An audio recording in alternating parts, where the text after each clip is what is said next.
ನಿಮಗೆ 800 ವರ್ಷಗಳ ಕಾಲ ಯಹೂದಿಗಳು ಇಸ್ರೇಲ್ನಲ್ಲಿ ಹೀಬ್ರೂ ಭಾಷೆಯನ್ನು ಯಾರೂ ಮಾತಾಡ್ತಾ ಇರಲಿಲ್ಲ.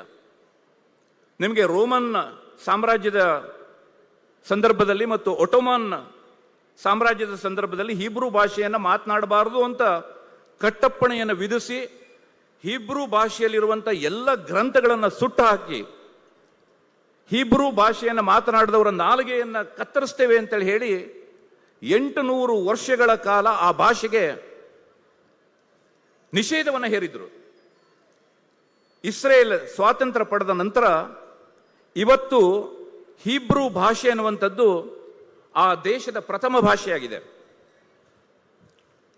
ನಾನು ನಾಳೆ ವಿಶ್ವವಾಣಿ ಆವೃತ್ತಿಯನ್ನು ಇಸ್ರೇಲ್ನಲ್ಲಿ ತರಬೇಕು ಅಂತಂದ್ರೆ ನಾನು ಹೀಬ್ರೂ ಆವೃತ್ತಿಯಲ್ಲಿ ತರಬೇಕು. ಕೋಕೋ ಕೋಲಾದವರು ಅಲ್ಲಿ ಸಾಫ್ಟ್ ಡ್ರಿಂಕ್ ಅನ್ನು ತರಬೇಕು ಅಂತಂದ್ರೆ ಕೋಕೋ ಕೋಲಾ ಅನ್ನುವಂಥದ್ದನ್ನು ಹೀಬ್ರೂ ಭಾಷೆಯಲ್ಲಿ ಬರೀಬೇಕು.